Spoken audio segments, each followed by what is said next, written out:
hoje o nosso vídeo está um pouquinho diferente, porque temos uma presença ilustre, o meu amigo Márcio Sampaio. Márcio, muito obrigada pela sua presença. Márcio está aqui hoje, ele veio aqui passar o final de semana em São Paulo com a esposa dele, que é uma grande amiga minha. Eles são meus grandes amigos. Aí eu aproveitei e pedi para ele dar o testemunho sobre uma experiência que ele teve de cuidar da mãe dele enquanto a mãe dele estava hospitalizada. E isso é uma experiência que, assim, poucos homens se permitem a ter esse tipo de experiência, de cuidar de um parente próximo. E é uma experiência que faz muita diferença na vida de quem vive e muito mais ainda na vida de quem é cuidado. Márcio, antes de começar, eu gostaria que você falasse um pouquinho quem é Márcio Sampaio. Primeiro, uma honra estar aqui participando com você desse formato diferente hoje.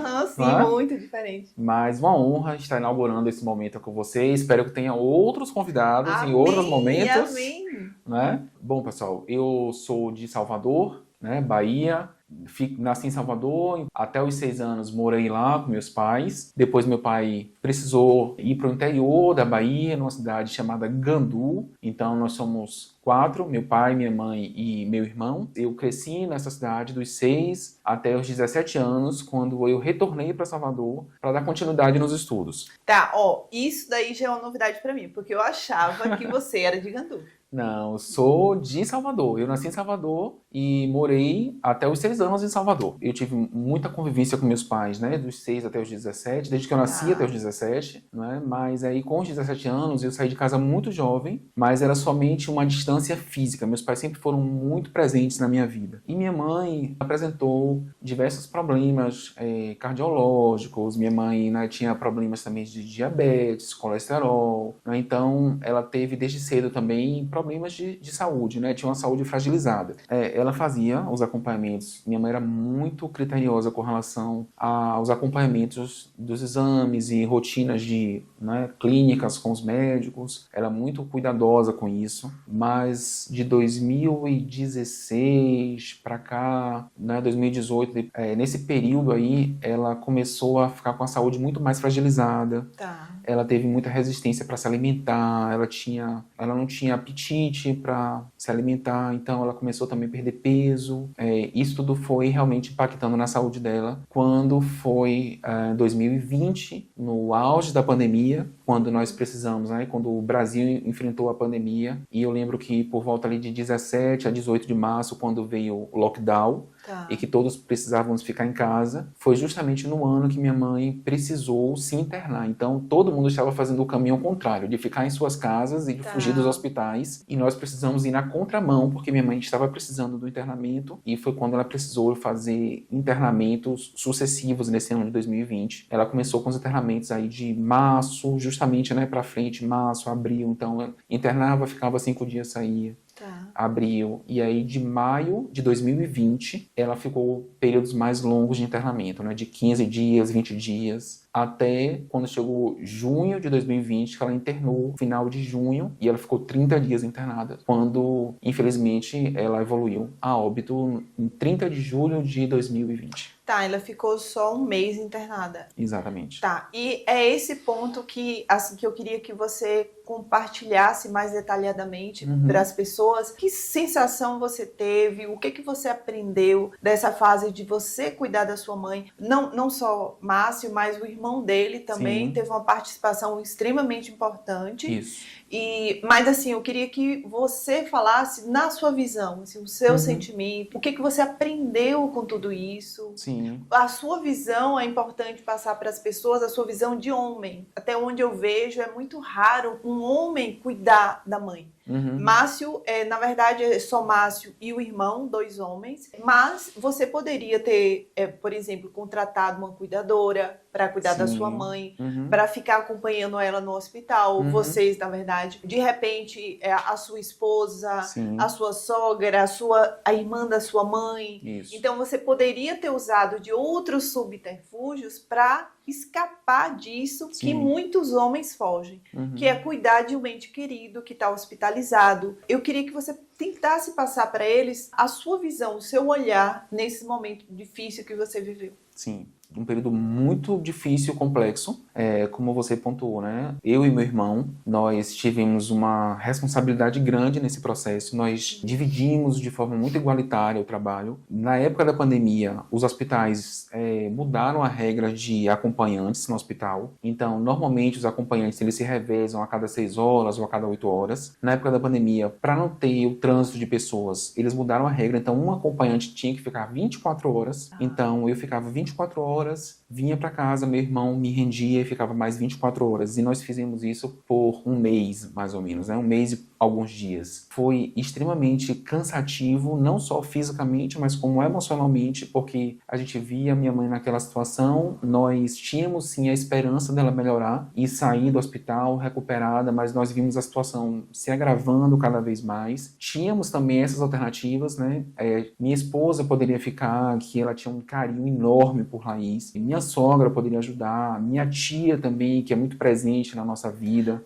E só um ponto, Márcio. A esposa de Márcio é fisioterapeuta, então ela está muito familiarizada com essa área médica. Hospitalar. Uhum. Nós também conversamos com minha mãe e minha mãe também pediu que nós ficássemos. E nós compreendemos, né? Por uma questão também de constrangimento, porque nós tínhamos que dar banho. Minha mãe teve momentos que ela não conseguia mais sair da cama, então assim, ela precisou usar fraldas geriátricas, então nós tínhamos que trocar, nós tínhamos que levar ela para o banho, nós tínhamos que trocar o lençol. Muitas vezes o trabalho, até mesmo da equipe do hospital, né, das técnicas de enfermagem, nós absorvíamos esse trabalho, né? Então assim, a gente trocava os lençóis, nós desenvolvemos ali uma metodologia, né, de troca de lençol, então nós aprendemos também isso. Foi um período que praticamente nós abdicamos do trabalho, então assim, a gente ficava revezando também no trabalho. Nós temos um trabalho que flexibilizou também essa oportunidade de ficar com minha mãe. Meu pai também acompanhando, e meu pai não podia ir para o hospital, porque o hospital limitou também a quantidade de acompanhantes. Foi um período complexo, exaustivo, mas, por outro lado, também foi muito reconfortante, porque nós pudemos acompanhar minha mãe nos últimos dias. Em nenhum momento a gente ficou com remorso ou com sentimento de culpa, de, no momento que ela partiu, de dizer, ficar tipo, eu poderia ter dito mais, eu te amo, me perdoe por alguma coisa, porque as nossas questões todas foram bem resolvidas. Nós tínhamos sempre a oportunidade de dizer que amo. Era uma relação de mãe e filhos, tanto eu quanto meu irmão, muito afetuosa, muito carinhosa, né? Então a gente tinha a oportunidade de dizer várias vezes. Então a gente assistia ali com ela TV pelo celular, no leito do hospital, nós acompanhávamos rigorosamente os remédios, nós estudamos as comorbidades e a doença dela, tanto que ela foi para a UTI, que foi na última semana de julho. A gente não pôde mais ficar na UTI porque tinha restrição realmente por causa da pandemia. Os médicos ligavam pra gente, a gente discutia tecnicamente com os médicos e eles perguntavam, vocês são da área de saúde? Não, bom, eu sou contador, eu sou professor. E eles falavam, não, porque tem uma observação aqui que os filhos entendem linguagem técnica. Então nós nos debruçamos sobre a situação dela. A gente não podia ficar alheio a tudo isso. Nós temos responsabilidades, homens e mulheres. Não é numa perspectiva bíblica, pensando também que é o que nós cremos, são os princípios que guiam a nossa vida, né? Mas isso não exime de atuar num momento como esse. Exato. Não é? Então, assim, até mesmo dentro das casas, não existe essa questão de as tarefas domésticas são exclusivamente das mulheres. O homem pode sim ajudar, porque as mulheres têm essa dupla tarefa ou tripla tarefa, às vezes, de ser mãe, de ser dona de casa, de trabalhar fora. Então, assim, os homens precisam realmente ajudar. E nós fomos criados dessa forma. Né? E meus pais nos criaram nessa perspectiva de sempre ajudar, né? Dentro de casa. Então, esse momento com minha mãe no hospital só foi um reflexo de tudo aquilo que eles plantaram pra gente. Então, assim, não foi difícil pra gente enfrentar nesse momento, nessa situação, essa relação de ser um homem cuidando da minha mãe, de ter que dar banho nela, de ter que trocar ela. Então, sempre nós tivemos esse cuidado. Então, a gente tinha muito zelo com ela, né? De escovar o cabelo. Ela gostava de se perfumar, então nós colocávamos o perfume dela, nós colocávamos o hidratante que ela gostava. Foi esse momento de ter essa convivência com ela, mesmo no ambiente hostil, hospitalar, mas de ter uma convivência muito próxima com ela.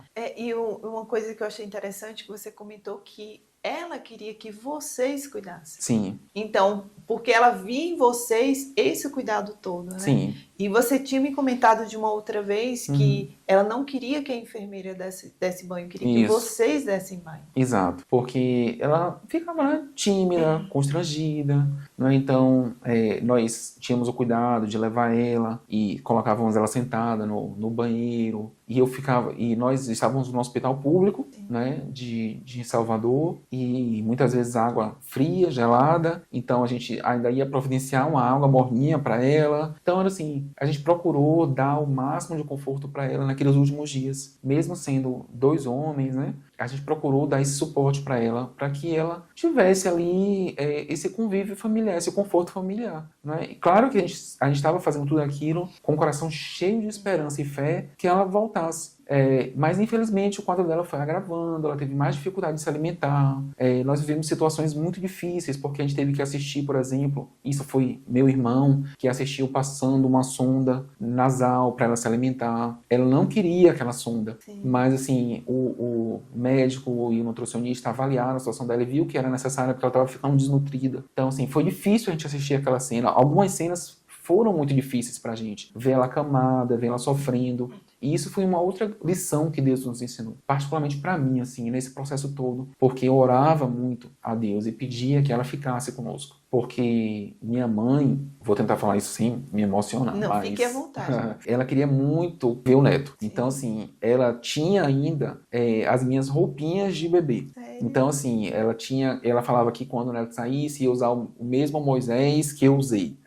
Então ela tinha lá uma sacolinha que ela sempre lavava e engomava, então ela passava e deixava tudo muito bem guardadinho. E essas roupas estão hoje comigo, né? E infelizmente ela não pôde realizar esse sonho, né, de ver o neto. Nós ainda estamos esperando o nosso filho, eu e Laís estamos esperando, e nós cremos que virá no tempo certo. Exato. Mas minha mãe não teve essa oportunidade. Então, assim, e eu pedia muito a Deus. Minha oração era muito essa. Deus, por favor, proporciona mais um tempo de vida para que minha mãe possa estar com a gente, para que ela possa acompanhar, ou pelo menos que ela possa carregar um instante que seja um neto, né, ou a neta no colo, para ela realizar esse sonho dela. E isso não pôde acontecer. Foi muito doloroso para mim perder minha mãe e não ver esse sonho realizado dela, né, que ela queria muito. Então, ela tinha muitas crianças que ela brincava, ai, meu netinho, que ela adotava, e ela, filho, né, dos outros. Minha mãe era muito talentosa para fazer crochê, bordado, pintura artesanal. Minha mãe pintava quadros no espelho e vitrais. Então, ela era muito dedicada para artesanato, para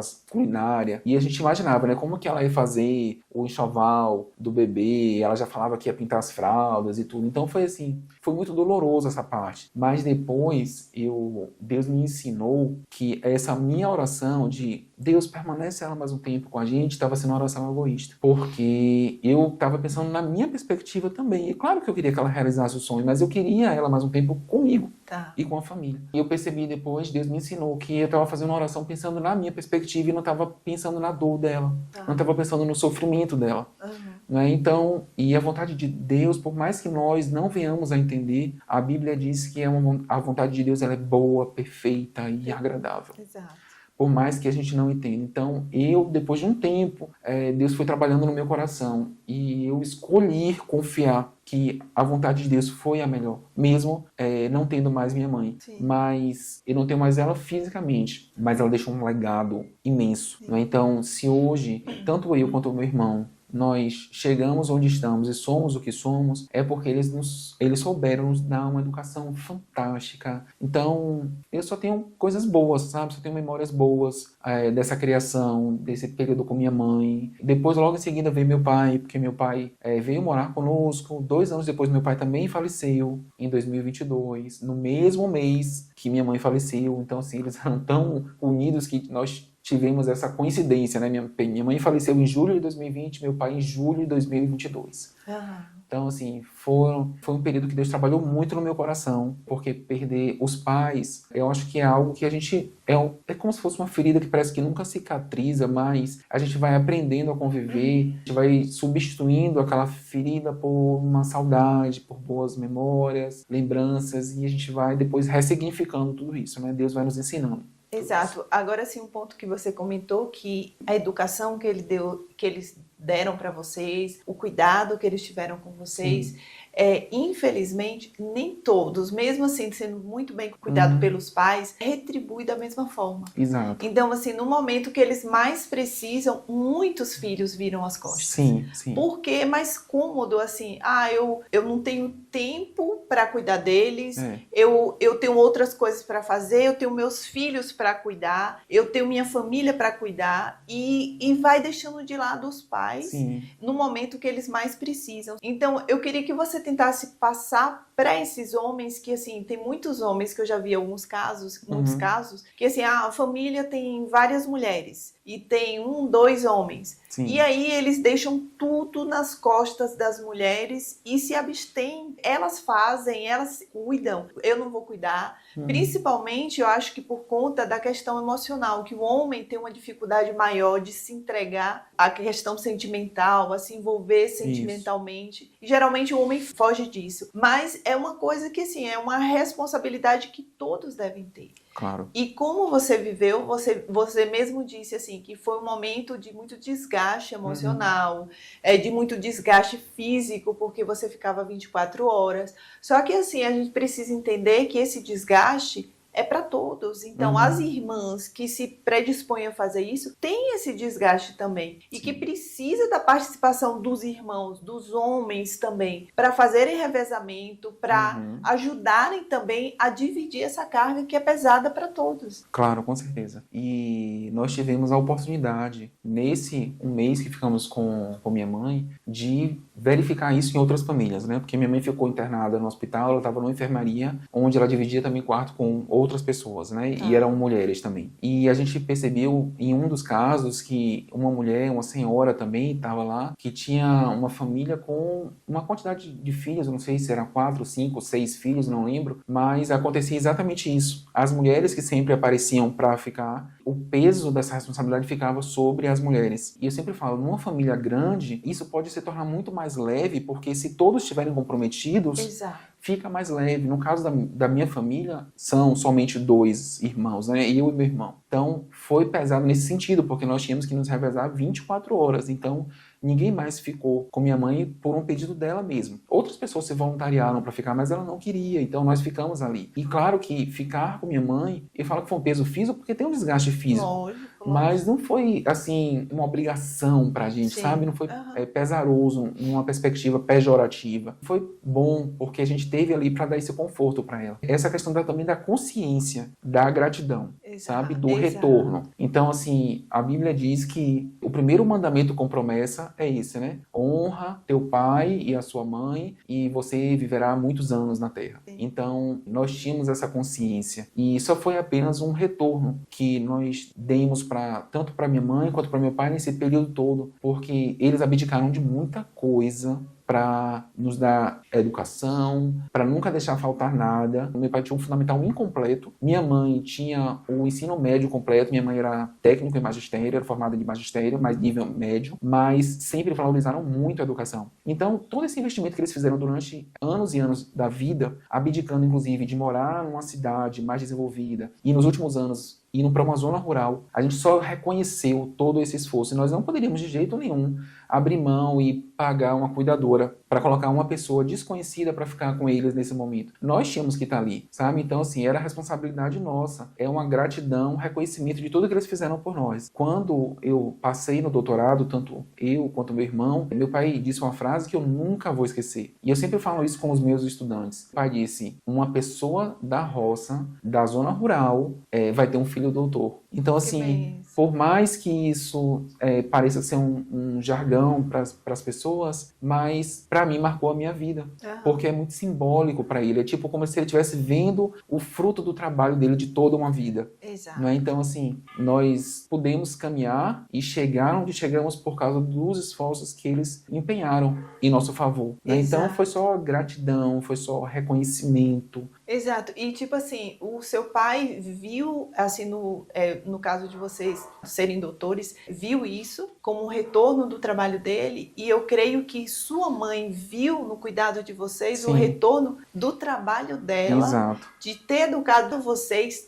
nessa linha, nessa direção. Inclusive porque quando nós nascemos, trabalhava, né, ela ensinava e trabalhava também na prefeitura, mas ela abdicou da vida profissional dela para cuidar da gente. Então, ela que dava o reforço escolar em casa, ela que nos ensinava, ela que nos levava à escola, porque meu pai muitas vezes estava envolvido com as atividades da zona rural, né? Então, ela também acompanhou. Então, assim, essa inclinação para a educação, essa semente para a educação também foi, em grande parte, essa responsabilidade foi da minha mãe também. Então, assim, foi apenas realmente reconhecer, sabe? É ser gratos para os homens que estão nos assistindo. Fica essa mensagem: acompanhem os pais, né? Sejam responsáveis com esse processo de acolhimento na velhice. Perfeito, Né? Então, Márcio. isso é importante. A gente não pode simplesmente, na velhice, não é tempo, é prioridade. A gente precisa priorizar, de fato, quem é importante para a gente. Exato. Não é? Então, a gente não pode simplesmente, por mais, inclusive, que os pais não tenham sido bons pais. Exato, Porque muitas perfeito. vezes a gente sabe que também existem pais que não foram bons pais durante a vida. Então, isso Exato. gera mágoas no coração. Mas perdoem os seus pais, né? Honrem os seus pais, porque isso só virá como bênção para a sua vida. Exato. Então,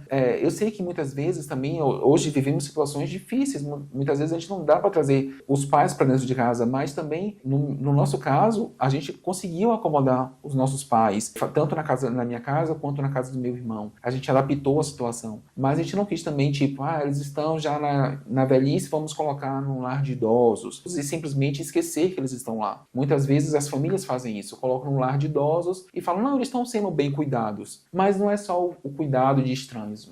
Os pais, eles querem o afeto da família, dos Exato. filhos. Então, para os homens especialmente, né, porque muitas vezes as mulheres cumprem isso melhor que nós, homens. Mas para os homens, não abandonem os pais, tenham essa responsabilidade de, junto com a esposa dentro de casa, ter as tarefas domésticas, de educar os filhos. Então, isso é uma grande responsabilidade também dos homens. Essa responsabilidade, ela é compartilhada. Então, os homens precisam compreender que na divisão de tarefas, o processo se torna mais leve para as mulheres. Exato. Né? Tanto no âmbito familiar, com irmãos, quanto no âmbito casal. Né? Então a gente precisa realmente trazer essa realidade, despertar para um novo processo, né, de responsabilidade dos homens nessas tarefas, nessas atividades, nesses desafios que a vida nos impõe. Exato, e a questão de não deixar nas costas das mulheres, as irmãs no caso, para só elas cuidarem dos pais. Então eles tiram dinheiro, eu ajudo financeiramente. Sim. E vocês fazem o que vocês precisarem, fala aí que a gente ajuda. Mas não é só isso. Não,